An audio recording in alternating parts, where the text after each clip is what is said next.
Welcome to Worldview Matters, discussing controversial issues, discerning current events, defending biblical Christianity. No topic off limits. And now, here's your host, David Fiorazzo.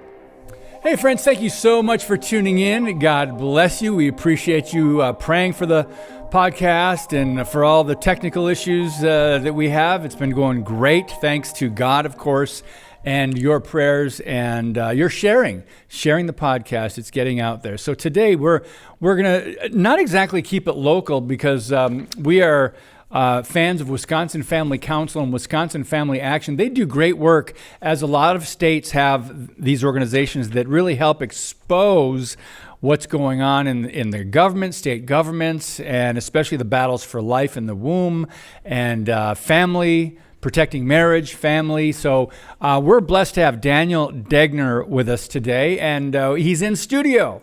So he was just at Lambeau Field, and he was in the area. He was able to come by and do a podcast. So Daniel, welcome to Worldview Matters. Yeah, thanks for having me, David. And thanks for what you're doing to really promote these freedom issues here in our country. Exactly, especially religious freedom. So Daniel, tell us about your position, your relatively new position with Wisconsin Family Action, and that you started off with Wisconsin Family Council, correct? Yeah, so Wisconsin Family Action, Wisconsin Family Council were sister organizations. And so my previous roles, I was our Church Ambassador Network Director. So I connected pastors to elected officials to advance God's kingdom, to minister to them as a person, as a shepherd, and as a partner. We want elected officials to see who they are in Christ, but also to see the church as a primary resource.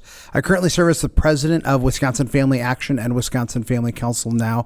I took that role last June. I became the interim, and then in September, filled into more of a long-term role. And as our organization, our mission is to advance Judeo-Christian values and principles that strengthen, preserve, and promote marriage, family, life, and religious liberty in the Badger State. Well, you're coming up on your 1-year anniversary, huh? Isn't that great? Yeah, it's been an exciting year, but a lot. And I'm sure that your viewers are aware of Jelaine Appling, our president emeritus, and giant shoes to fill. Yes, exactly. And she worked and worked and worked, and that's just a challenge right there, keeping up with just all the time she put in, and just some amazing progress, though, and effectiveness in this state. And also, not every state has a family council. Wisconsin is blessed to have one, I think Illinois, but not every state does. So we are really blessed to have you guys right here and the work that you do. Yeah, thank you. So let's give the website. It's wifamilyaction.org, wifamilyaction.org, and the Wisconsin Family Council website is wifamilycouncil.org, and that's council, not like counseling, but council as in like a council of elders. Council, Council.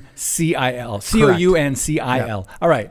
So a lot of issues to talk about. First of all, one of them that you sent me, there's an amendment in Wisconsin to prohibit government closure of places of worship during emergencies. It's an amendment, 2026, it says on here.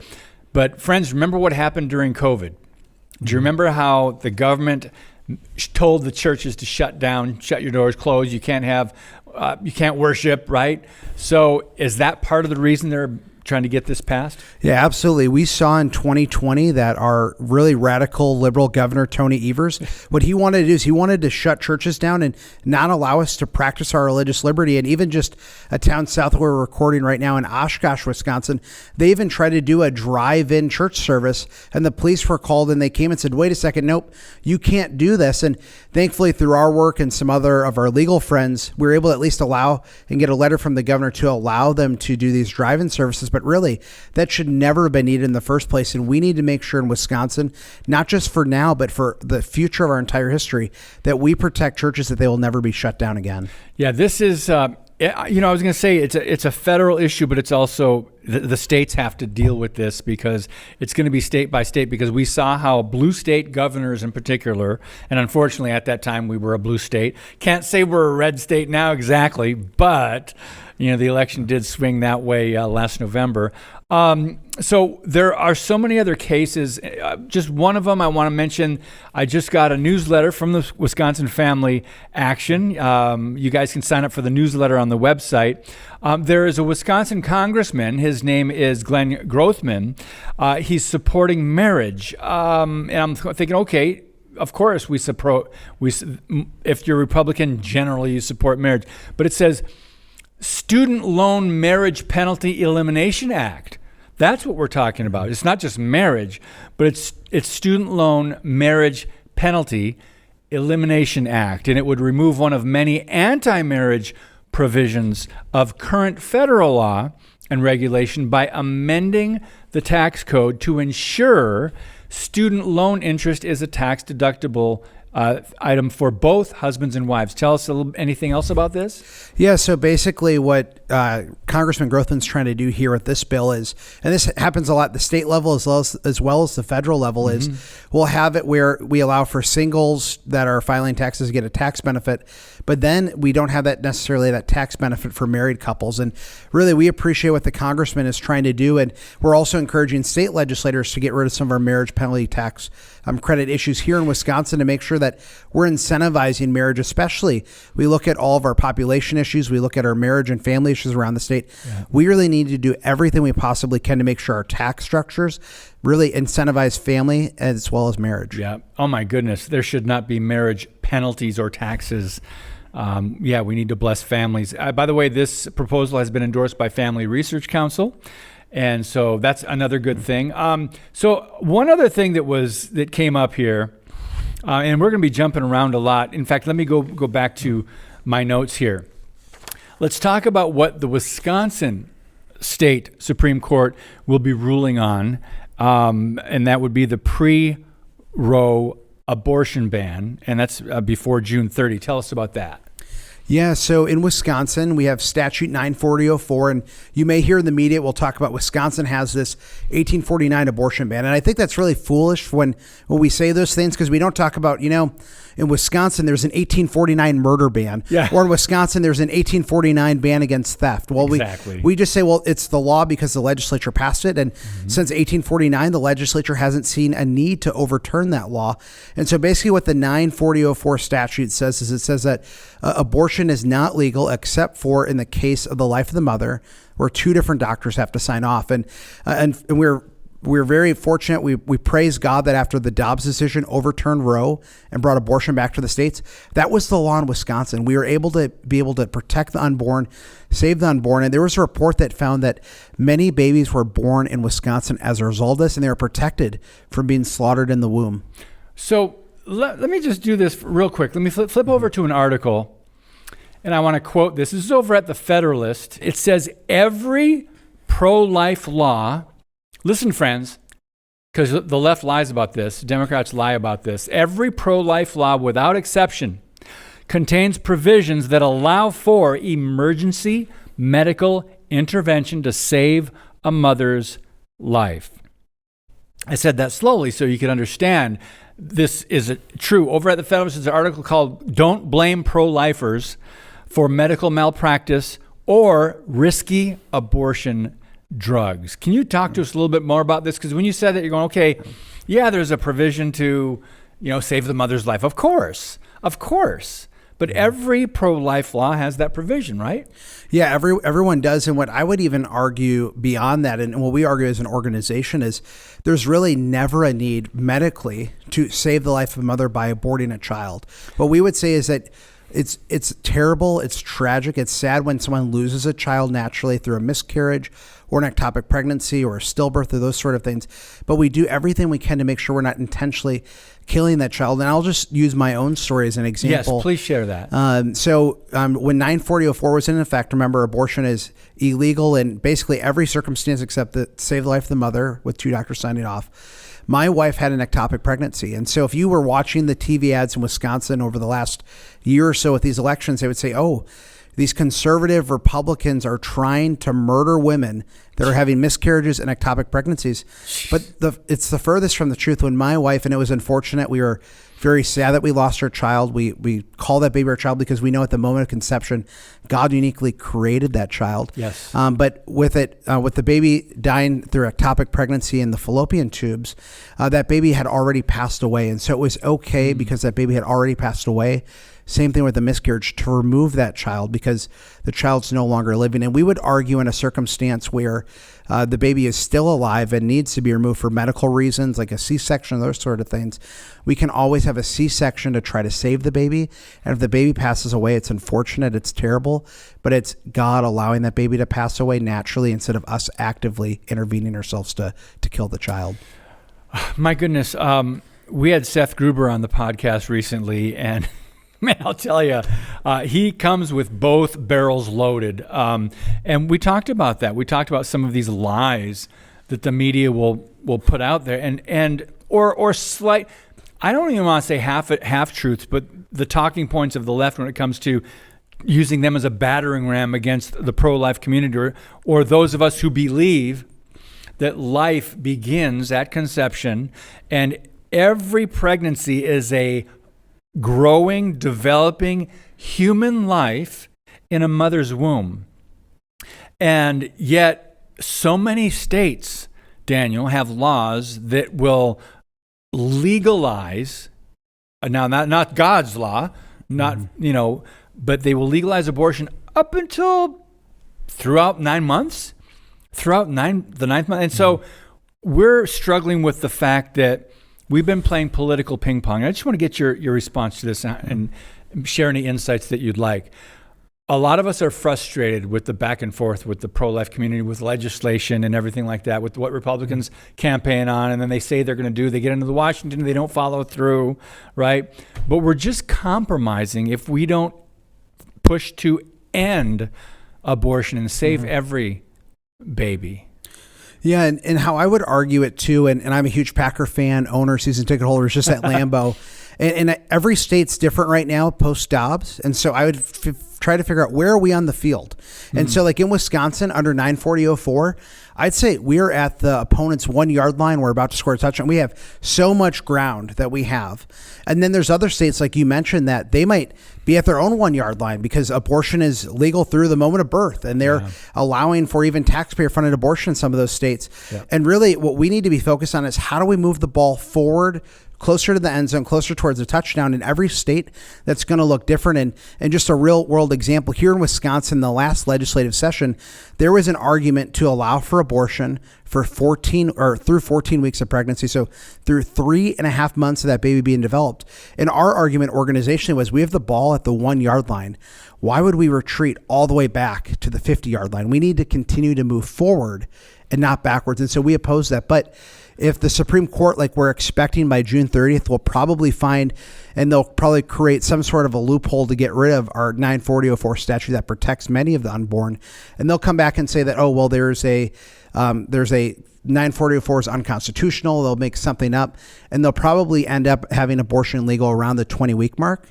Well, if that's the case, our goal as an organization is to do the best we can to move the ball forward and save as many lives at that point. So meanwhile, you're talking about, okay, we may be at the 1 yard line here. Our radical Democrat governor, Tony Evers, if anything would come across his desk, he's not going to sign it if it's a measure protecting life. In fact, you sent me this, Daniel. Democrats in Wisconsin introduced a bill. Now, here's the opposition. To legalize abortion through all 9 months of pregnancy. There we go. And you say every Democrat signed on as a co-sponsor, except for one. So there's one that's less radical and less demonic than all the others. But so there's this battle in Wisconsin. What else you would like to share about that? Yeah, well, and I think this should be a warning cry to any of the viewers here in Wisconsin, but even nationally, you should be looking at what's happening on in your state. So I speak at events all over Wisconsin, and I'll have people come up to me and say, Dan, isn't it so great that President Trump's in office? Because now we have the pro-life issue solved. Oh, or you're now kidding me. We don't have to worry about the gender really issue. Say that? Oh, I every time I speak at an event, someone comes up to me and says that. And I look at it and I'm like, yes, I'm glad that President Trump's in office. I'm glad that we have these policies, but they only last for 4 years at a time unless we ratify them in our state law.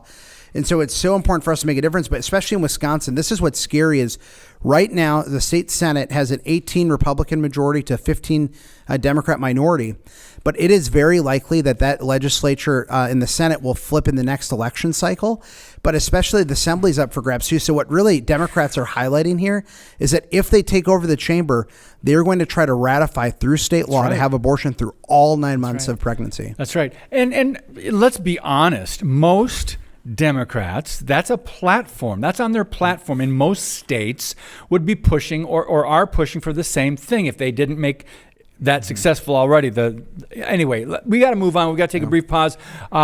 We are talking about the very important issue, friends, of life in the womb, but there's so many other family-related issues. I think before the podcast, I don't remember who we were talking to about this, but talking about how God set up his creative order, how it starts with God is the creator of all things, creation, then life, then marriage, then family, then civil government. But anyway, when we come back from our brief break here, we're talking about a study that showed chemical abortions, which the media barely tells the truth about.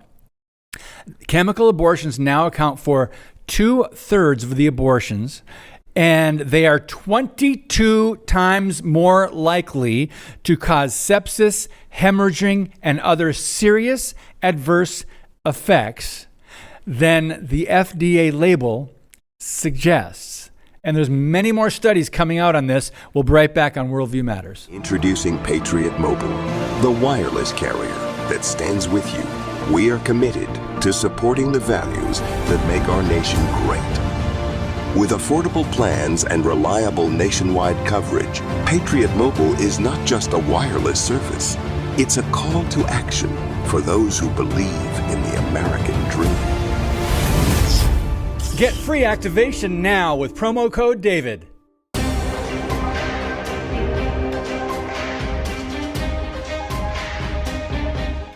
Hey friends, right now Freedom Project Academy is enrolling students for this fall with live, anytime, and homeschool courses for pre-kindergarten through the 12th grade. And to celebrate 15 years of academic excellence, we are offering 15% off, a discount on all courses. So all you need to do is visit freedomforschool.com. That's freedom, F-O-R, school.com. Use the code DAVID15 to save 15%. That's DAVID15 to save 15% on all courses at Freedom Project Academy. Dan Degner, Wisconsin Family Action President, our guest today. Before we talk about this with the chemical abortions, you mentioned something about the guy the Democrats kicked him out for wanting to protect women. Explain what happened. Yeah, so basically, again, there's only one Democrat who didn't sign on this very radical abortion through all 9 months bill. Only one. And so troublemaker. Yeah, so his background too. So he's a bivocational pastor in the city of Milwaukee. And so earlier in the session, there was a vote to protect women's sports, to say, at the most basic essence, biological men do not belong in sports with biological females. And so he voted the way that any really sane person would vote and said, yeah, absolutely, we should not allow for biological men in women's sports. And then right after that, of course, the Democrats called for an immediate recess for him. They met with him in a back room, and he was sent home for the rest of the day. And so when we hear on how the right is intolerant and the right is unwilling to be able to hear other views and opinions, look at what Democrats are actually doing, of saying, no, unless you support this radical gender ideology, unless you support abortion through 9 months, we won't even allow you to have a voice and a vote to represent the people that elected you. Wow. It's just not surprising. He didn't toe the party line, right? No. He didn't play in the sandbox with all the... By the way, this is off topic slightly. Churches are very important. But churches have to uphold biblical values, meaning they've got to know what the Bible teaches. They've got to be preaching it from the pulpit. They've got to not only preach the gospel, but stand against evil. Mm-hmm. If you're like this guy, if you're a Democrat pastor, to me, that's an oxymoron. It doesn't make sense. The Democrat platform is demonic. It goes against what the Bible teaches. So I don't understand that. To me, there's a disconnect there. Do you want to speak to that before we move on. You're looking like, that's interesting. Yeah, well, and those are the sort of things that I would have issues with myself. We have really good relationships with many legislators in Wisconsin. There was a legislator who had a ministry background that he's no longer in the legislature, but he once told me, he said, Dan, I'm pro-life, but I have to vote pro-choice and I have to vote for abortion because if I don't, the Democrats will kick me out of my caucus and they'll primary me. And again, you and we would say, well, that's still sin. It's still sin to vote for things that promote evil, but somehow they're able to justify it. But that would be my argument with them is you still cannot sin and violate God's laws and commands. Yeah, there's scriptures about the approving of evil. And there's another issue that we don't want to get into right now, but about just remaining silent in the face of evil. Famous Dietrich Bonhoeffer quote, right? Yeah. Silence in the face of evil is itself evil. Not to speak is to speak. Not to act is to act. He said, God will not hold us guiltless if we do not speak up and protect the unborn, those that are vulnerable. So back to this chemical abortions issue and a lot of the studies that are coming out that we're hearing about through a few conservative outlets, not the mainstream media, not the so-called journalists and the big networks. They're not talking about this, how chemical abortions are causing sepsis, hemorrhaging, other adverse effects, but the FDA label claims it's safe. Can you help us break this down and understand? Yeah, and I'll give just a few examples here, but I met with the person who developed this study, Ryan Anderson, and one of the things that really came out of this is the FDA claims that just 0.5% of women that will take these abortion drugs will have these severe adverse effects. And really, it's something that I've always struggled to believe. I used to serve on the board of directors of a pregnancy help center here in Wisconsin, and our medical director would tell me, she said, Dan, there's no way this is true because there's a Planned Parenthood in a community near us that provides these chemical abortions. And we're having women come in all the time with these serious adverse medical effects. So when this study came out, what it did is it took healthcare insurance data and it was de-identified, so they don't know who the women are, but it found that over 870,000 women that have received the chemical abortion pill, that of those, 11% of them ended up going to the hospital, to the emergency room for issues like sepsis, hemorrhaging, these very serious adverse effects. And so the question really comes in is, why would the FDA come in and say, oh, you only have a 0.5% chance of having an issue? So women are taking it thinking, oh, this is fine, this is safe. But in actuality, it was 22 times worse than what they were advertising. And all these women are having these issues. And one of the things we talked about earlier with campaigning is we see in campaigns, one of the big arguments was, oh, look, pro-life laws kill women. Well, no, a lot of times it's the chemical abortion. It's these chemical abortions that are happening that are actually causing women to have sepsis, hemorrhaging, those sort of things. And it's when they don't release to their doctor, they don't tell their doctor what they actually took. That's what causes the medical issues. And it's unfortunate. It's sad. But really, if these women were not getting these abortions, we wouldn't have these medical issues they have. You mentioned, I think before we started the podcast today, about that situation about the woman in Georgia who the media played on the lie that pro-life laws killed her or something. Can you explain slowly and so people can understand really what happened? Because I remember that. So go ahead. Yeah, and I forget the exact publication, but there was a publication that won like a Pulitzer Prize. They won an award for journalism for this, but basically what they summarized and what they found was that because this woman, or at least what they argued is this woman was killed because a pro-life law didn't allow for abortions, and she had this unfortunate pregnancy issue where she died because the doctor wouldn't take care of her. Well, what actually came out later on was the true story is she went to another state to get a chemical abortion. When she had this chemical abortion, she didn't tell anyone about it. And so she ended up in the ER with sepsis, hemorrhaging, those sort of issues.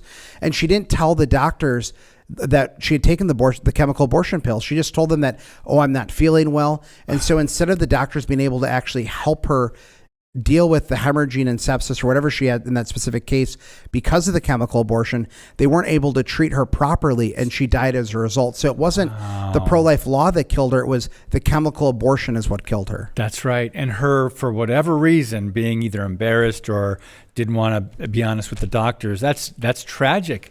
And there's a lot of situations like that, I'm sure, that we don't hear about. But let's go to some good news here. We've got a few minutes left, Dan.